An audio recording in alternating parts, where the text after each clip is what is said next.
Oke, kita lanjut materi kita untuk hari ini. Saya akan menjelaskan tentang bagaimana menerapkan query struktur language SQL itu yang kita gunakan dengan menggunakan yang namanya MySQL. Jadi dalam hal ini cukup diinstalkan aja nanti dia sum. Kalau diinstalkan dia biasanya ada di C. Ini seperti ini, exam ya. Kalau sudah diinstalkan, kita jalankan web browser, web servernya ya. Kalau nanti sudah jalankan, kemudian kita akan membahas tentang nanti topiknya itu adalah tentang SQL.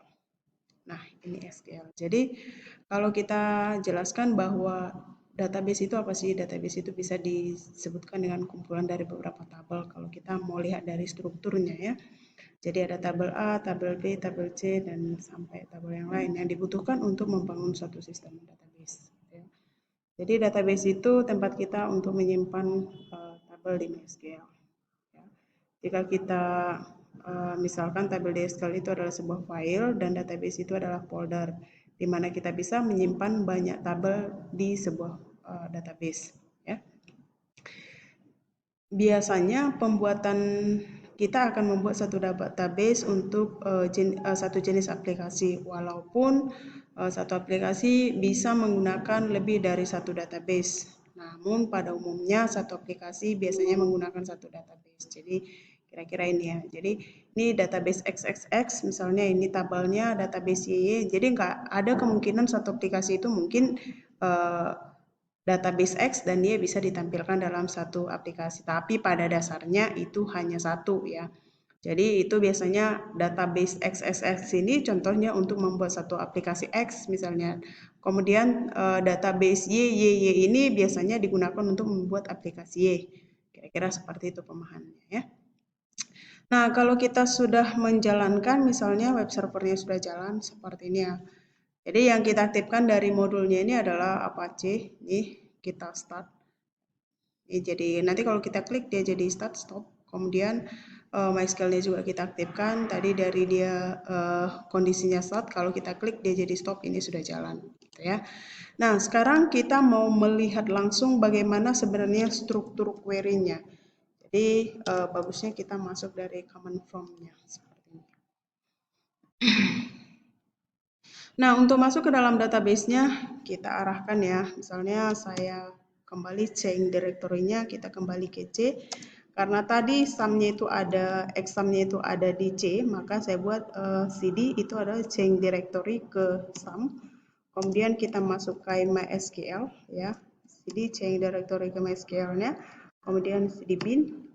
Kemudian kita masuk sebagai admin, maka saya buat di sana MySQL under garis U ini maksudnya adalah usernya, username-nya ya. Itu username-nya secara default dikasih di sana adalah root.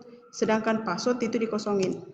Jadi kalau kita enter nanti, pada dasarnya dia di sana minta enter password. Kalau diminta seperti itu cukup enter saja. Jadi kita nggak usah atur ya. Jadi kita sudah masuk ke bagian MySQL-nya. Oke, ini MySQL-nya. Kemudian kita lihat beberapa perintahnya. Untuk melihat semua database yang ada di MySQL, dipergunakan perintahnya itu adalah show databases.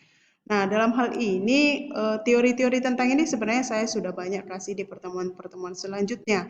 Saya harapkan kamu itu bisa mengerjakan langsung mempraktekkan dengan cara seperti ini.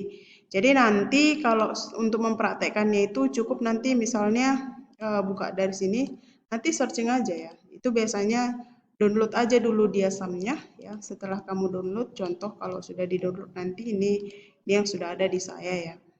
Contoh kalau sudah di-download nanti yang ini ya. Perhatikan apakah kamu pakai yang 32 bit tergantung laptop kamu masing-masing atau 64. Kalau udah diinstal nanti, kalau sudah terinstall biasanya dia seperti yang saya tunjukkan tadi, dia ada di C-nya. Ini buktinya ada di C. Kemudian dari C itu nanti kalau kita klik cari di sana sum control, di sum control application-nya ini. Kalau kita klik dia, di double klik nanti akan tampil tampilan seperti berikut. Nah, begitu tampil ini biasanya kondisi action daripada Apache-nya ini adalah start. Kondisi action daripada MySQL-nya ini juga start. Jadi kita klik aja dia kondisinya stop. Ini fungsinya untuk apa? Fungsinya ini adalah untuk menjalankan uh, web servernya ya. Kalau nggak jalan web servernya kita nggak bisa pakai. Nah, kalau sudah jalan itu baru kita kembali ke sini. Nah, kita kembali ke perintah yang tadi. Untuk menampilkan semua database, kita gunakan katanya show databases. Untuk kita lihat apakah database apakah saja yang sudah terdapat di dalam MySQL kita, show databases. S dia di double ya, databases ini artinya jamak menyatakan lebih dari satu. Nah, secara default bawaannya itu sebenarnya ada information scheme-nya, kemudian MySQL-nya, performance scheme-nya itu, kemudian phpMyAdmin dan tes itu bawaannya. Sedangkan PHP dasar ini sebenarnya yang saya sudah buat. Ya, jadi ini adalah database yang ada di dalam MySQL kita. Ya, nah selanjutnya kita lihat untuk membuat database di sana dibuat perintahnya adalah create database, kemudian nama database-nya. Kita coba langsung ya. Kita buat misalnya di sana create database, nama database-nya. Misalnya kita buat di sana penjualan.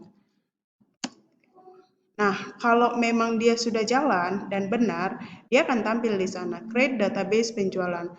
Query oke, satu baris ya, satu array efektifnya. Nah, tapi kalau misalnya kamu salah atau untuk melihat apakah database penjualan sudah ada di dalam database ini, kamu buat di sana show database. Maka di sana sudah ada penjualan. Tapi ketika kamu mengetikkan, misalnya kamu salah ketik misalnya, atau misalnya membuat create ada salah typo misalnya ya, pas mengetikkannya seperti ini, Anda buat di sana misalnya barang gitu ya. Dia akan kasih tahu errornya. Ini ya, ini salah. Nih, perintah yang salah itu dia akan tunjukkan yang mana. Oke. Nah, itu untuk perintah untuk membuat database. Jadi kalau untuk membuat database itu ingat ya, tadi yang sudah kita pelajari di dalam database itu terdiri dari beberapa tabel. Nih, untuk membuat database. Sekarang untuk memilih database itu kita gunakan perintahnya itu memilih database itu maksudnya gini. Ini ada beberapa database. Saya mau pakai yang mana? Artinya kan tadi kita sudah sebutkan bahwa di dalam database itu terdapat banyak tabel. Saya mau lihat tabelnya di dalamnya. Berarti kita harus memanggil dulu database mana yang tabelnya akan kita mau tampilkan. Contoh, saya mau tampilkan tabel yang ada di dalam PHP dasar contoh. Maka saya pilih dulu. Nih kita pilih dulu. Misalnya saya pilih di sana PHP dasar. Perhatikan step statement diakhiri dengan setiap perintah diakhiri dengan titik koma. Nah, di sana dibuatnya apa? MariaDB, kemudian di sana ada muncul di sana adalah database change. Berarti kita ini sudah ada di dalam PHP dasar. Ya, ini sudah ada di dalam PHP dasar. Jadi kalau saya tampilkan semua tabel, misalnya saya buat di sana show tables misalnya, maka akan tampil ini tabel yang ada, ini tables in PHP dasar. Jadi ini adalah tabel yang ada di dalam PHP dasar. Atau penjualan tadi, di dalam penjualan itu kita belum buat tabel ya, belum ada kita buat tabel. Jadi kalau kita buat misalnya use penjualan contohnya. Nah, dia database string. Kalau kita mau tampilkan misalnya semua tabel yang dasar, perhatikan penulisan tabelnya itu ya, ada tambah S-nya jamak, menyatakan lebih empty. Jadi dalam hal ini bahwa di penjualan itu belum ada tabel, ya, dia masih kosong. Ya, jadi kita buat tadi database penjualan, tapi kita belum buat di sana tabelnya ya. Kita punya database penjualan, tapi tabelnya belum kita punya. Kira-kira seperti itu.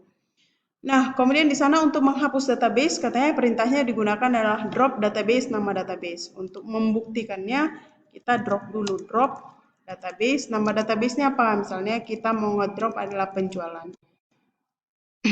Nah, query oke, ya. Jadi artinya adalah bahwa database penjualan itu sudah terhapus dari MySQL kita. Untuk melihat benar atau tidak dia terhapus, pilih aja kembali perintah show database. Tampilkan semua database. Nah, kalau di sini tadi di bagian atas, kita lihat masih ada penjualan, maka kalau kita cek di bagian bawah, dia tidak ada lagi penjualan. Kira-kira seperti itu. Nah, selanjutnya kita mau ngecek ya. Misalnya, kalau saya, kita lihat perintah dulu. Nah, kalau tipe-tipe data nanti kita bahas. Sampai di sini saya pikir sudah cukup jelas ya. Topik daripada pembuatan database itu yang perlu diingat adalah untuk membuat database kita gunakan perintahnya itu adalah create ya database-nya nama database-nya. Sedangkan untuk memilih kita gunakan use nama database-nya. Jadi nggak ada kata-kata database. Jangan karena pertama misalnya di sini ada create database, nama databasenya. Anda misalnya mau menggunakan pun gunakan use database kemudian nama database, tidak. Untuk memilih database itu cukup digunakan use dan nama databasenya langsung ya.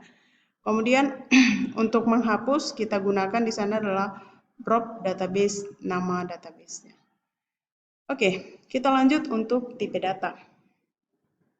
Pada saat kita membuat tabel di Excel, kita bisa menentukan tipe data apa yang kita masukkan ke tiap kolom di sel.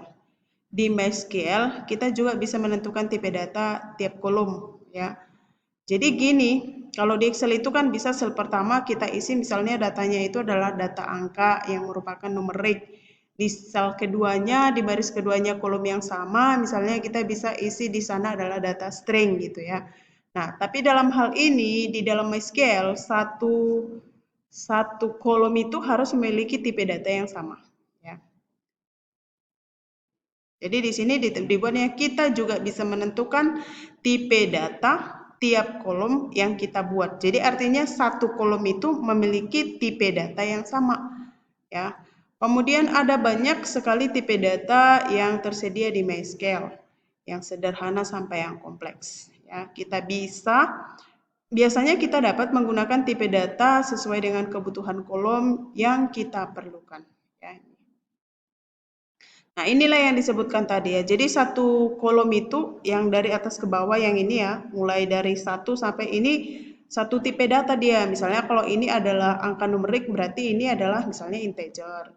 Kalau ini misalnya adalah angka ya atau huruf atau angka yang merupakan teks gitu ya. Maka di sini tipe datanya teks. Nah, ini number, nanti bisa dibuat integer. Ini juga number, nanti bisa dibuat integer ya. Nah, tipe data number. Secara garis besar, tipe data number di MySQL ada dua jenis. Yang pertama adalah integer, itu bilangan bulat ya, menampung bilangan bulat. Kemudian ada floating point, itu menampung bilangan pecahan. Ya. Kemudian integer itu ada dibagi-bagi.